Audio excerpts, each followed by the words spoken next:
Главниот проблем со законот за употреба на јазиците е мнозинството со кое тој беше донесен, смета поранешниот уставен судија Трендафил Ивановски.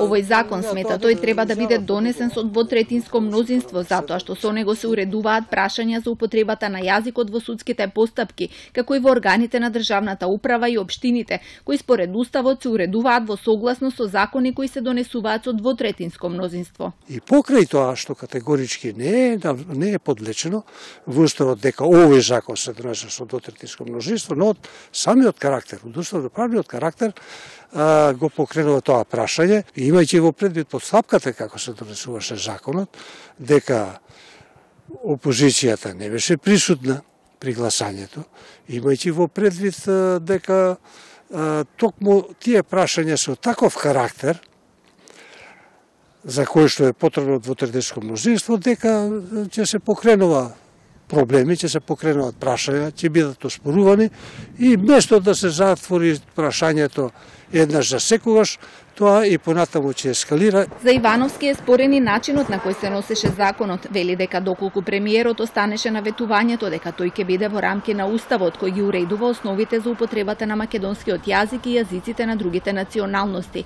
се ќе беше во ред. Но сега непотребно во овие прашања навлегува политиката, пред се за набивање на рейтинг на одредени политички партии, па дури излегува дека од овој закон зависи и опстанокот на државата. Како да имаш едно насилие, што побрзо, што да се изгласа, дури имајќи во предвид и по неговото изгласување, и се уште, иако изгласа се уште не е подпишен, не е подпишен указот, се уште не објавен законот, веќе и почна да се применува. Председателот Иванов вчера соопшти дека нема да го подпише указот за законот, меѓу другото и затоа што со него постои опасност да се отвори прашањето за уставното редефинирање на државата. Наместо во духот на диалогот и со животот да градиме мултиетничко општество, преку праведни и општо прифатени закони, ние донесуваме неправеден и репресивен закон со кој се фаворизира само албанскиот јазик.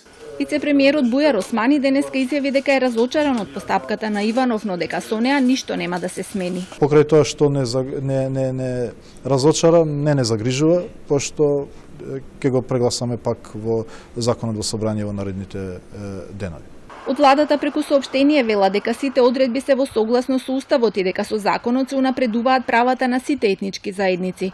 Законот ќе биде испратен на мислење во Венецијанската комисија и сите нивни забелешки ќе бидат вградени во текстот. Ова е гаранција дека со него не се предвидува ништо спротивно од европските стандарди за употреба на јазиците на етничките заедници, стои во дописот од владата.